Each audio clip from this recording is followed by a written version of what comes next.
Jumpa lagi bersama TJ44, channel inspiratif dan cerita roman yang akan selalu membuat teman-teman baper.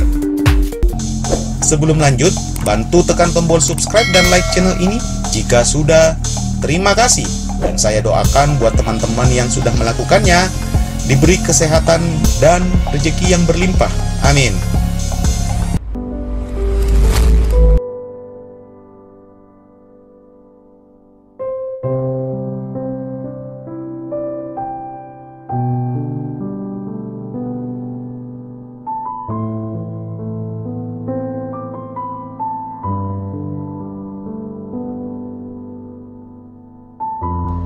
Waktu telah berlalu begitu saja. Hari berganti minggu, dan aku sekarang punya kebiasaan karena keseringan melamun selalu saja oleh sesosok wanita bercadar dengan mata sendu menatapku.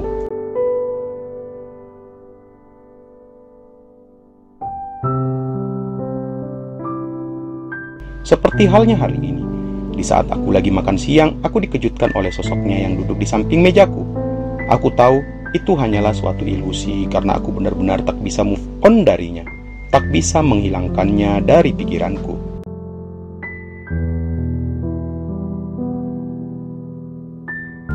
Ah, please, sampai kapan kamu akan terus menghantuiku seperti ini, Put? Gumamku pelan, dan ketika aku kecap-kecapkan mataku, sosok Puput langsung menghilang bagi debu berterbangan ke angkasa.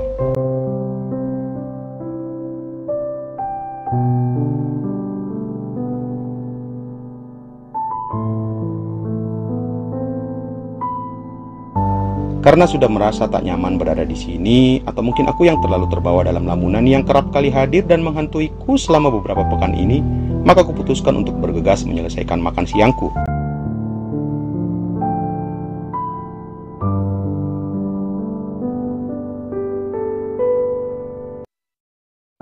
Aku menyantapnya udah kayak orang kelaparan yang gak makan sejak beberapa hari lamanya.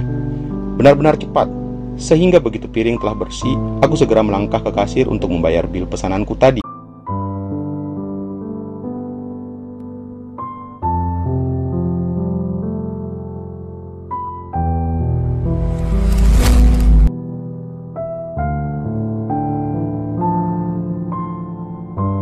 Dan kini aku telah berada di jalan, mengendarai Mazda CX-7ku menuju ke kantorku. Ketika berada di perempatan jalan yang traffic light-nya berada pada posisi berwarna merah, aku tanpa sadar menoleh ke samping ke jok kiri yang kebetulan emang tak ada siapa-siapa yang duduk di situ.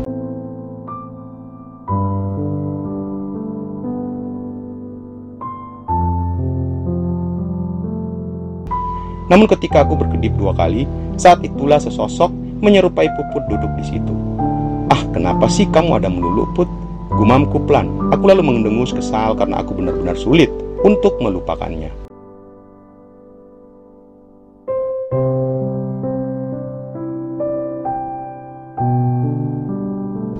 Bahkan lebih parah sekarang ini, parah banget malahan menurutku.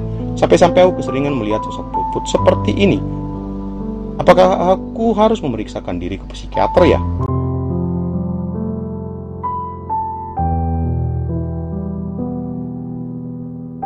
Kemudian, saat aku melamun dan cuek mengacuhkan sosok bayangan Puput di samping, tiba-tiba aku mendengar sebuah suara menyeruak masuk ke gendang pendengaranku. Terdengar nyata, tapi ini sudah jelas hanya hayalanku semata.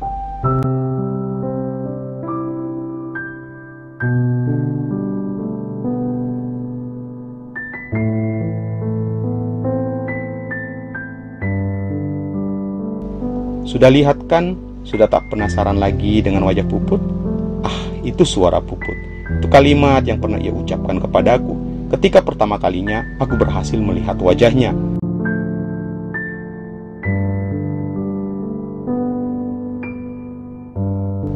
Putri tahu sejak pertama kita bertatapan, Putri sadar begitu Kak Ar mulai membuang muka dan tak berani menatapku lama-lama, jujur aku sakit.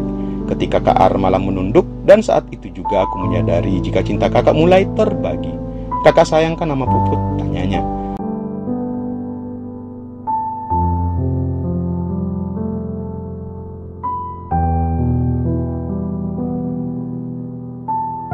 Kakak mau kan berjanji ke Puput? Lupakan Puput, Kak. Jangan lagi terjebak dengan perasaan seperti sekarang ini kepada wanita lain. Tak sepantasnya kakak membagi cinta dan kasih sayang kakak ke wanita lain. Kasihan Hestika, dia sangat mencintai Kak Ar. Setelah itu, aku mengusap wajahku sendiri dan bersamaan terdengar suara klakson dari kendaraan-kendaraan yang berada di belakangku, yang artinya lampu hijau telah menggantikan lampu merah traffic light-nya tadi. Aku segera menginjakkan pedal gas dan melajukan kendaraanku kembali menuju ke kantor.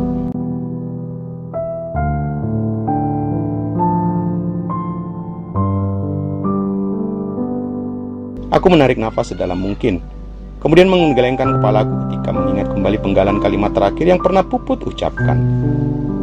Maafkan kakak, Put. Kakak telah mengingkari janji kakak untuk melupakanmu. Bahkan sekarang keadaan kakak makin parah, Put. Andai kamu tahu, andai kamu bisa merasakannya, sayang.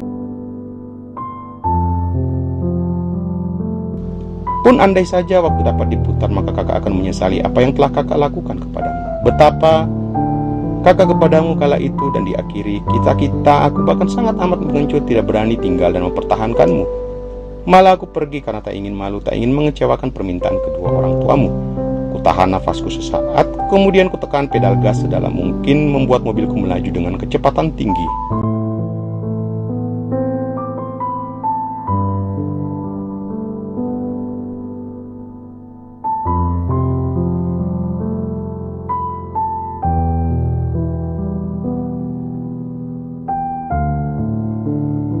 Aku kemudian teriak sekencang-kencangnya agar melampiaskan semua rasa yang kini kembali menderaku. Kasihan sekali diriku yang sekarang.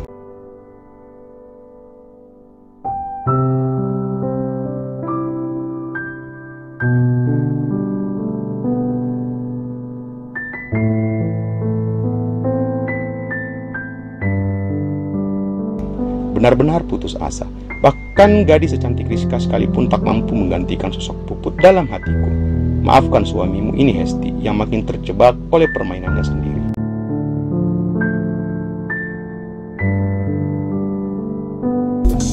Sebelum lanjut, bantu tekan tombol subscribe dan like channel ini jika sudah. Terima kasih, dan saya doakan buat teman-teman yang sudah melakukannya diberi kesehatan dan rezeki yang berlimpah. Amin.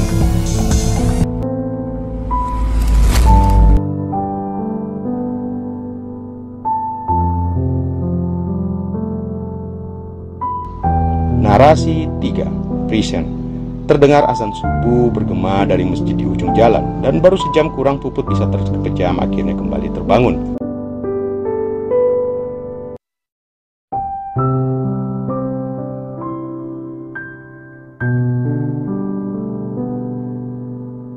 Entah mengapa, mendekati hari pernikahannya bersama Diki semakin sulit bagi Puput untuk bertahan dan membendung air mata kesakitannya di saat ia kembali memikirkan Arka. Memikirkan perjalanan hidupnya sampai sejauh ini, dan pada akhirnya akan membuatnya susah tertidur.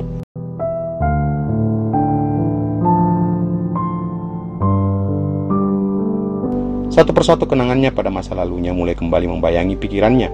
Dimulai ketika ia terjatuh pingsan malam itu, dikala ia mengetahui Arka berpamitan dan ingin kembali ke Makassar, dan di saat itu juga ia langsung terpikir harapannya untuk bersama Arka benar-benar telah hilang, telah usai kisah mereka.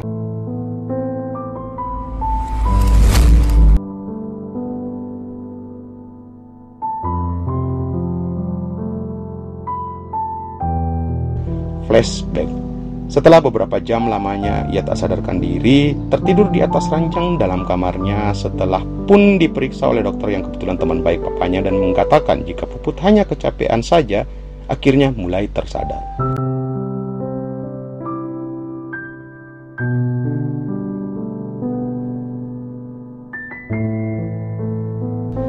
Ketika membuka mata, wajah sang mama yang pertama kali ia lihat.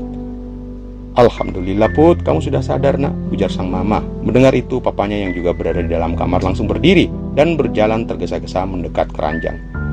"Puput tadi kenapa, Pa?" tanya Puput pelan, sambil mencoba menyesuaikan kedua matanya yang tampak mengecap-ngecap beberapa kali.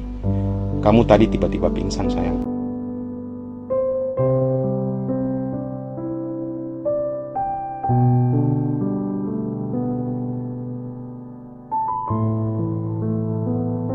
Puput mencoba tersenyum agar kedua orang tuanya tak khawatir berat kepadanya.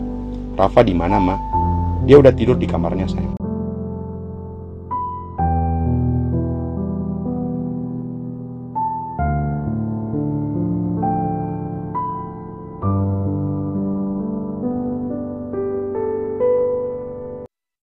Oh, kalau Kak Diki? Tanya Puput ketika ia mengingat terakhir Diki mengantarnya pulang. Dia sudah pulang sejam yang lalu. Oh, kalau Arka, kedua orang tuanya langsung saling menatap.